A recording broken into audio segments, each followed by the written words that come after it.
கட்சிக்காக ஒரு தீவிரமாக உழைத்திருந்த நாங்கள், தெளிவாக செயல்பட்டிருந்த நாங்கள், வருகின்ற இந்த நாடாளுமன்ற தேர்தலிலே போட்டியிட வேண்டும் என்று விருப்ப மனுவை கர்நாடக மாநில செயலாளர் என்ற அடிப்படையில் நான் அளித்திருந்தேன்.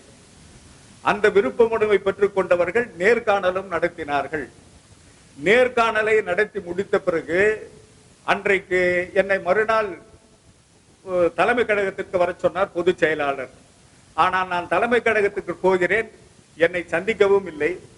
வேட்பாளர் 40 தொகுதிகள் மட்டும் அறிவித்து விட்டு சென்று விட்டார். நான் கேட்டேன், அண்ணா கர்நாடக மாநிலத்துக்கு அறிவிக்கவில்லையே தாங்கள் என்று. அப்பொழுது அவர் சொன்ன பதில் என்னை அதிர்ச்சியிலும் ஆச்சரியத்தையும் ஏற்படுத்தியது.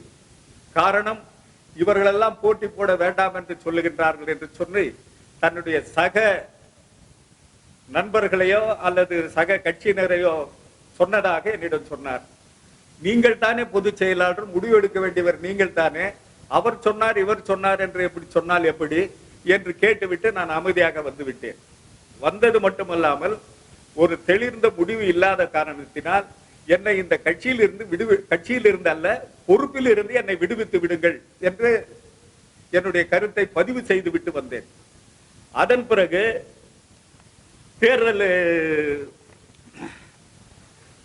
கர்நாடக சட்டமன்ற தேர்தல் 4ஆம் தேதி இறுதி நாள். அந்த இறுதி நாளின் நேரத்திலே நாங்கள் 2ஆம் தேதி, 4ஆம் தேதி கடைசியாக இருக்கிறது, இன்னும் 3 நாள் தான் இருக்கிறது, என்ன செய்வது என்று கர்நாடக மாநிலத்தில் இருக்கின்ற கட்சியினர் அனைவரும் ஒன்று சேர்ந்து, இது அந்த கடிதம், பொதுச் செயலாளர் திருப்பத்தூரில் கிருஷ்ணகிரிக்கு பிரச்சாரம் வருவதற்கு முன்னால் அவர் திருப்பத்தூரில் தங்கியிருந்தார்.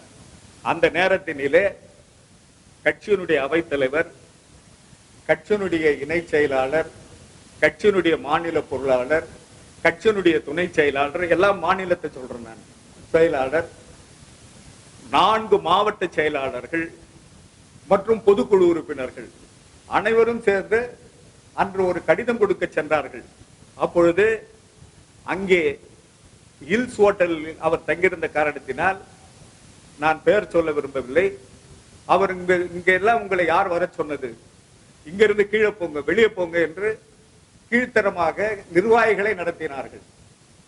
அப்போ அந்த நிர்வாகிகள் சத்தம் போட்டார்கள், அங்கே நாங்கள் கட்சியினர், எங்களை ஏன் அனுமதிக்க மாட்டீர்கள், பொதுச் செயலாளரை நாங்கள் பார்க்க கூடாதா என்று அவர்கள் மிகுந்த சத்தம் போட்ட பிறகு 3 மணிக்கு அவர்களுக்கு வாய்ப்பளிக்கப்பட்டது.